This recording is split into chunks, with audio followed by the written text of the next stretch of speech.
Again, welcome everyone. Thanks for your time this evening on behalf of Conception's Reproductive Associates of Colorado. Tonight we are very lucky to have Dr. Robert Greene, and maybe his dog will make an appearance. Very lucky to have him on Zoom tonight to talk about duostimulation or DuoStim protocols and their pathway to optimizing fertility care. With that, Dr. Greene, I'll let you take it away. Excellent. So, the whole concept of DuoStim is something that's really evolved over the last 15 years or so. And I think talking about that evolution might be a real helpful way to, first of all, introduce the topic and talk about where this is coming from and where it's going. And this first diagram just kind of shows the natural decline that occurs in fertility as women, progressively age. And the purpose of making this comment about the newest information, you could see that it used to be believed that fertility kind of peaked for women in their 30s and then gradually went down. And that was based on older data that didn't really know how to track accurately who was trying and what was really going on in terms of people's efforts. And you could see that the modern version of what people often refer to as the fertility cliff is really more of a, and again, I'm speaking from Colorado, kind of a ski slope where you kind of see an initial decline that fertility peaks for most women in their early to mid 20s, sort of hits a plateau, and then basically starts to go down again. And what we believe is going on is really that we're seeing changes associated with egg quality. And it's kind of interesting because, what people have often thought is that fertility is declining because women are running low on eggs.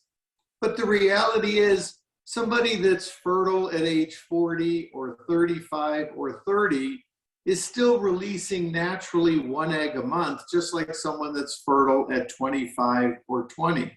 So what's really changing over time is egg quality, as well as the availability of eggs. Now, the second thing that's very important is if we were able to superimpose, the current demographic, is that most women today in the United States and many other developed countries are often delaying when they're trying for their first child, and sometimes delaying when they plan on having their last child. So what's happening is that this slope is becoming more and more impactful on whether or not people meet their fertility goals. Next slide, please. So just to give a little bit of a point of reference, this diagram makes the point that it takes an egg approximately 3 to 5 months to mature, that most eggs are dormant at any given moment in a woman's life. And once an egg starts to wake up from this hibernation that's taken place since, a woman was, a fetus herself, that it takes several months for the egg to actually become mature. And what's happening during that 3 to 5 month period of time is that the egg is becoming more metabolically active. And you're also finding that some of the eggs that are of the poorest quality are dropping off and not even making it to the latter stages of development. And this is critical because what we find is that at any given time, depending on a woman's age, we're often finding that the number of eggs available is reduced, and the quality is often a bit less as well, depending on how long women have delayed actually pursuing fertility. And the reason that this is incredibly important is for many years, the strategy in modern fertility medicine with, IVF in particular, was to simply try to increase the number of eggs available as a way of trying to generate success. And that was successful up until a certain point, but nowadays we're finding that we have to try to do better than just getting a higher number of eggs, but also try to boost the quality of eggs as well. And so, one of the things that we do when we're designing an IVF cycle is we really think about that phase before we start stimulating the eggs to grow, on what are some things we could do to recruit and nurture the healthiest batch of eggs we possibly can, before we start stimulating the ovaries in the stages immediately before an IVF cycle. Next slide. Now, this is a very different perspective that's emerging for the DuoStim. And what this diagram is demonstrating is that it's still taught in modern medical schools that there's basically one wave of eggs each month, and that from that wave, there's one egg that's naturally selected. And what this slide is demonstrating here is these are just pages in medical textbooks that are still in common use today, showing what we're learning today is more of an outdated concept, that there's really more than one wave of eggs each month. And that's a big turnaround from where this whole concept of DuoStim has emerged. Next slide, please. What we understand today is that instead of there being one wave of eggs each month, there are several waves each month. And that, one of the things that we've learned is that sometimes if you have 2 cycles or 2 stimulations of follicles within a fairly short period of time, you get the benefit of the first wave of eggs as if you were doing a standard or conventional single IVF cycle. But then if you plan the next stimulation of eggs, you're actually getting a group of eggs that were actually recruited during the first IVF cycle. So you often will get a better batch of eggs in the second wave. Next slide, please. So the concept of DuoStim is that you superimpose a second cycle so that the priming phase overlaps with the first cycle. So that by the time you're ready to start stimulating the ovaries for a second round, the follicles that are the ones that are at the starting line, the ones that are ready to respond, have essentially been nurtured in a healthier environment.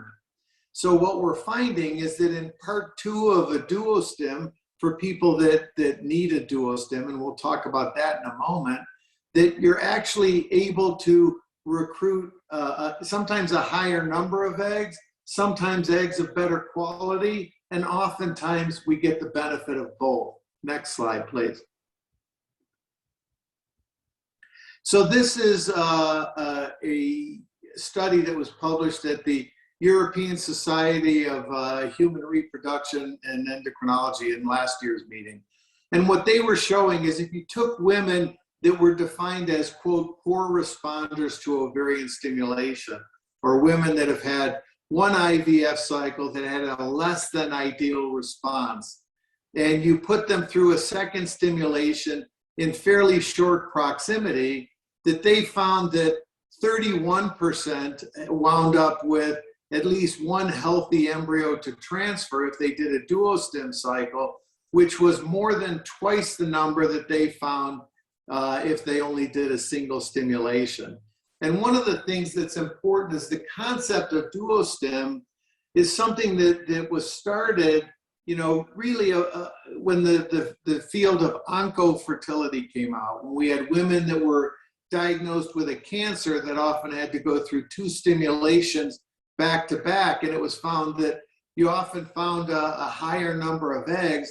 But what was delayed is that oftentimes in those cycles, the eggs weren't always fertilized. They were often frozen. And so it wasn't really appreciated until more recently that we would actually see this translate into a better response in terms of egg quality and embryo quality as well. Next slide, please. Now, at our center here in Colorado at Conception's Reproductive Associates, we've had the benefit of having really one of the noteworthy highest success rates related to live birth rates for several years in a row. So what we were finding is we were having more and more patients that were coming to us that had had a very difficult or challenging background. Over the last several years, we've seen patients that have traveled to us from over 30 states and from many other countries. And so we found that we had to find some way of trying to increase what we had to offer patients. So we started doing our own DuoStim protocols, really in a formal design fashion in August of 2020. And what we found when we looked at the first 25 patients, and now we've had closer to 80 patients that have gone through, is that we found that about 65% of the patients that we had that were going through a DuoStim cycle had more eggs collected on the second retrieval than the first. We found that when we were fertilizing those eggs, 59% have had more embryos develop in the second round than the first. And when we looked at all the patients that have been going through, that over 3/4 have had at least one healthy embryo to transfer after completing a DuoStim cycle. And again, these are all people that had had a very low prognosis based on previous testing or previous experience, and many of them are people that have been told they needed to use an egg donor. So we continue to grow and develop this protocol. We're getting more and more patients enrolled all the time, and we're finding that the trend is continuing as we continue to analyze our statistics. Next slide, please. So what we're starting to do now is we're starting to try to figure out ways of, now that we're getting larger numbers of patients, of categorizing patients based upon their previous responses, trying to figure out, that not everybody that's had a less than optimal outcome in the past really responds equally well. So we're trying to find different ways of breaking down who we can expect to have a better response on a DuoStim protocol than those that won't. And one of the things we've been looking at is something called the Posidon Criteria for diminished ovarian reserve. And these 4 categories are emerging as ways of trying to analyze data so that we don't try to pigeonhole all women that have had a less than optimal cycle into one category. Next slide, please. So in summary, we are finding certain trends that are emerging. We're finding that of the DuoStim patients, those that seem to be best suited for this are ideally women that are less than 40 at the time that they're initiating their treatment, people that have a known or suspected diminished ovarian reserve, either based on previous IVF attempts or on reliable tests of ovarian reserve, people that have had a less than ideal outcome from a previous IVF attempt, or sometimes patients that are really wanting to have more than one child, so they're trying to have a larger number of embryos so that they could have more than one successful pregnancy moving forward. And we call that embryo banking. And what we mean by embryo banking, for instance, is if a woman is 41 and has one embryo but knows she wants to have 2 children, it's pretty obvious that by the time she would deliver her first pregnancy, the chance of having a second pregnancy later on would be markedly diminished. So in situations like that, we often want to have extra embryos now before we initiate the first pregnancy, and that's what we call an embryo banking cycle. What we're finding are the trends that are not universal, but tend to predict a lower chance of being successful with the DuoStim protocol are women that are over 42 at the time of initiating. Women with the BMI that's higher than 40, we often find that the responses to the protocols are less than ideal, and we're trying to figure out ways around that. People that have a severe male factor that can further complicate when there's a limited number of eggs, and people that are just not able to tolerate IVF protocols in general are less than ideal as candidates for a DuoStim protocol. Next slide, please. So in summary, what we're suggesting is that DuoStim provides a means for optimizing outcome for women that have what's referred to as a diminished ovarian reserve. The DuoStim appears to be a tool to improve egg quality for situations where we believe there might be an underlying problem with egg quality, either based on age or previous testing or previous cycles.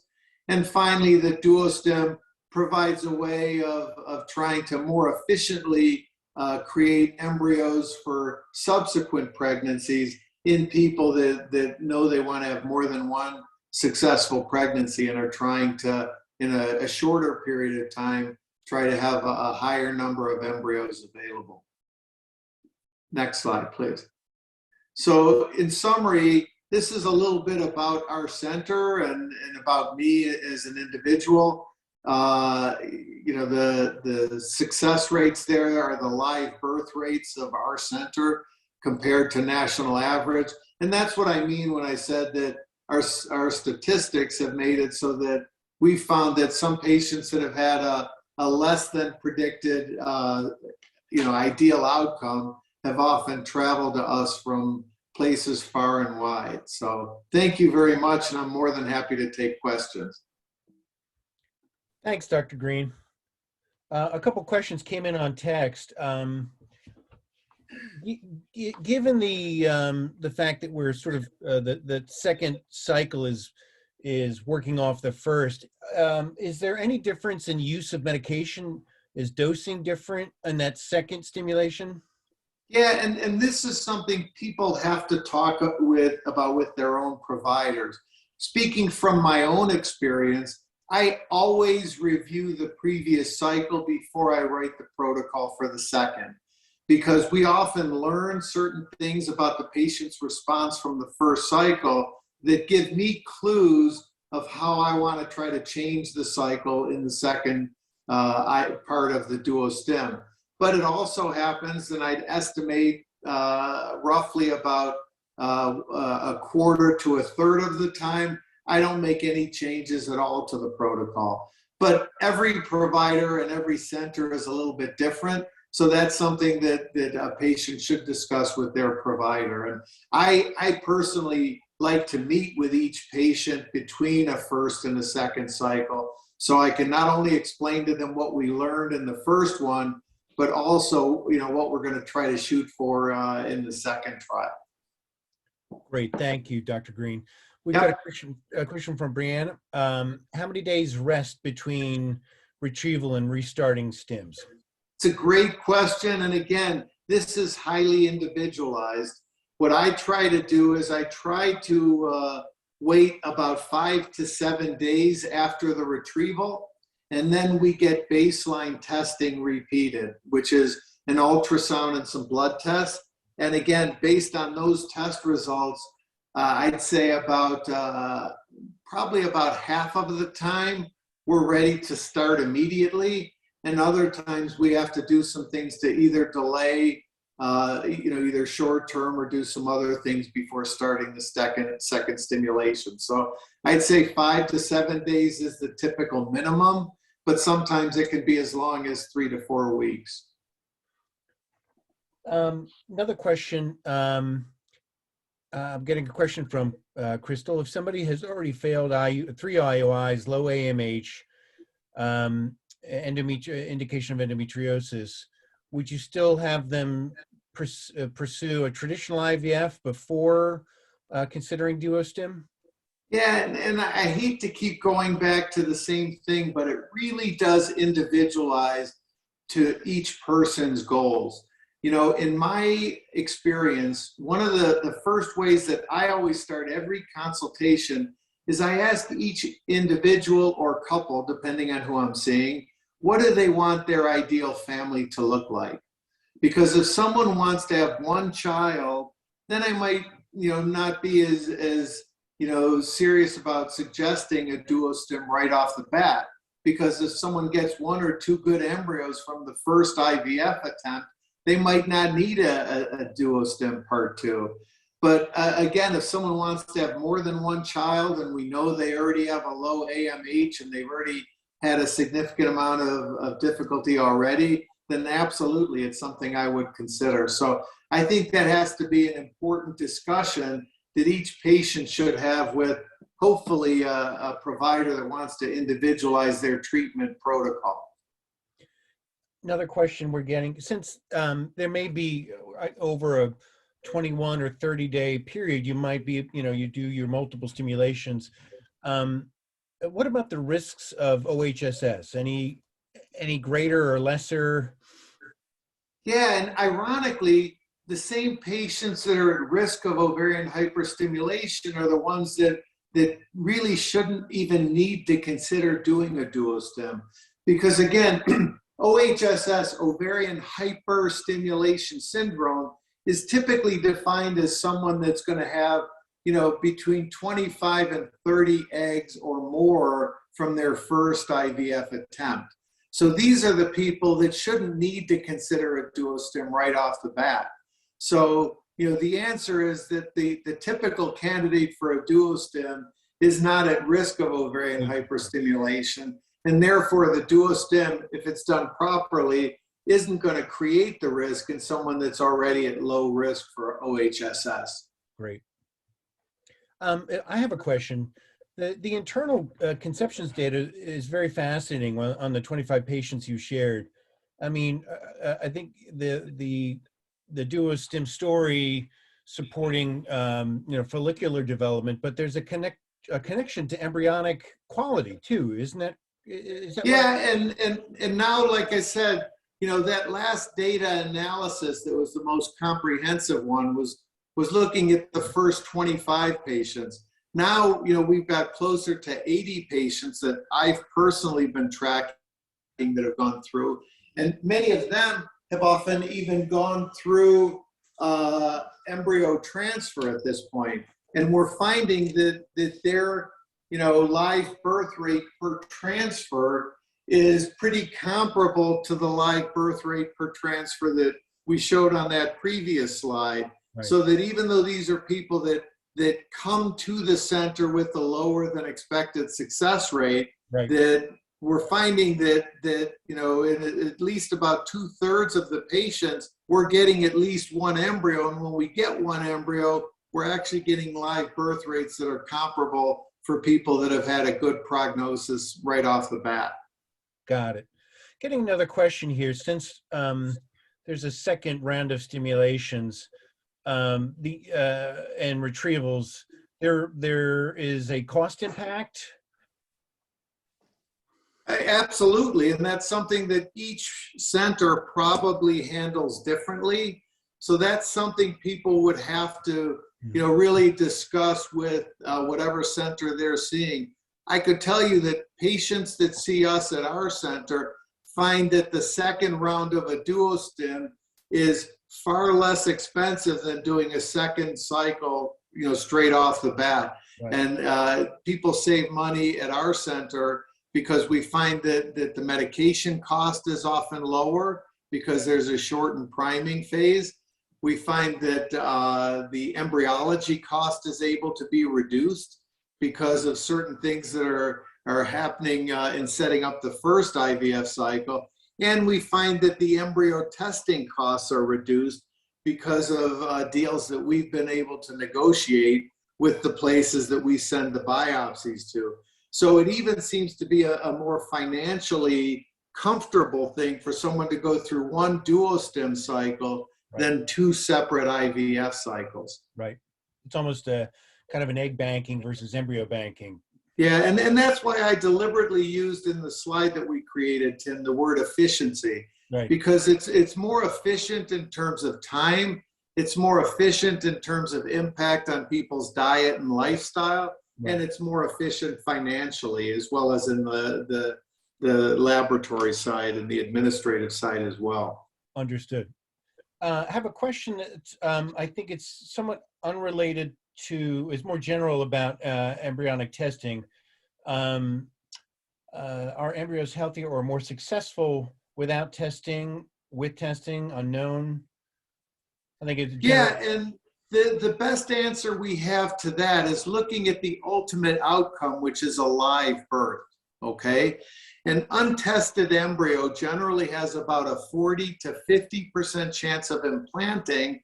And then the miscarriage risk once somebody is pregnant in an untested embryo is in the range of 10 to 25%, depending on the woman's age.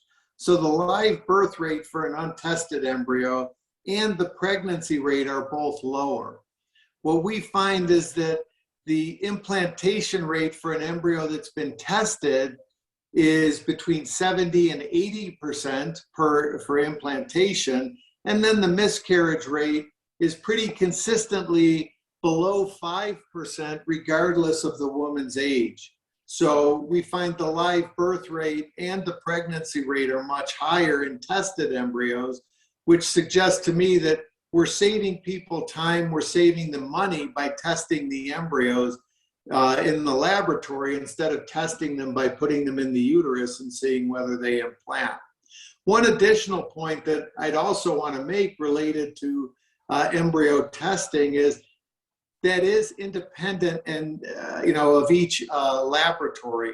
So for people that are seeing a center that maybe doesn't do as much testing, they might not be as comfortable in right. their techniques for testing and freezing and thawing embryos. So that is something that people should discuss with their center, and they should review their center's statistics as well. If I may jump on that, Dr. Greene, to that end, yeah, I mean, all testing is not the same. All testing platforms are not the same, but exactly. There are still differences in how centers are acquiring genetic material for testing too, still, right? Exactly. And one of the things that I think is so important, and one of the reasons I'm such a big advocate of testing, and I've been in this 26 years now, is that our primary goal for our patients is to create a healthy live birth. And we're able to achieve that more often than not. But a secondary goal that's equally important to me is if we're not successful at creating a live birth, what can we at least learn so that we could redirect a couple into how we might improve their success rate? And the testing and the formats that we typically use, we're able to not only know whether an embryo is genetically healthy or not, but if the embryos are unhealthy, we're able to trace the abnormality to the egg or the sperm, which could sometimes be critical in deciding what's the next steps in moving forward. Great. So there's real diagnostic information available there as well. And Conceptions is an exclusive trophectoderm biopsy laboratory, correct? Correct. And but when it comes to what we do after the biopsy, so what we're referring to when you say trophectoderm, we're referring to we only biopsy embryos that make it all the way to the blastocyst stage. So we don't test embryos prematurely, which sometimes can damage them. Secondly, there is evidence that some embryos are able to repair some minor genetic damage, and by waiting till the blastocyst stage, you've optimized the natural ability of embryos to do that. The third thing is when you wait till the blastocyst stage, we can be sure that we're only removing 1 to 3 cells from the part of the embryo that would be destined to become the placenta. So we're not damaging the part of the embryo that was, genetically already programmed to become part of the baby. And if you go back to your internal data, so those 25 so far DuoStim patients, over 80% had at least one blast embryo. Is that correct?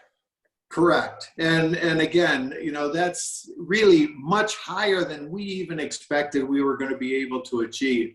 And that's why now that we've got 3 times as many patients that have gone through, we're finding the trend is continuing, but we're finding that since we have a larger number of patients, we're starting to figure out which subcategories of people may not be ideal candidates or might need to at least have more modest expectations going into a DuoStim format. Great. Are there other questions? We had a couple of latecomers. Thanks for joining. Any additional questions from the group? We would welcome them. Dr. Greene, this is really fascinating. While people are typing, maybe you could, it seems to me that it's sort of what's old is new again from a DuoStim standpoint. Is that? Yeah, and it's a beautiful segue, and so thanks for asking that, because one of the things I explain to people, and again, having been in this field now for over 2 decades, what I kind of view happened is several years ago the technology sort of hit a temporary plateau. That there were things related to both culture to the blastocyst stage and biopsy techniques. They kind of hit a plateau.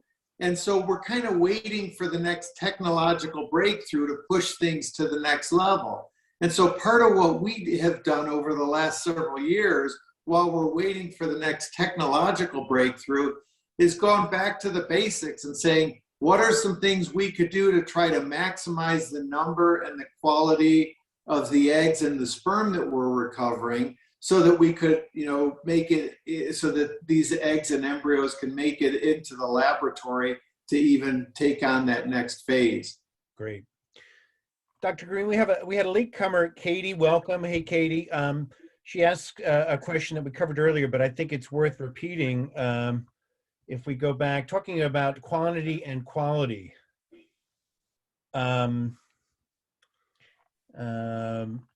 Maybe it's sort of, or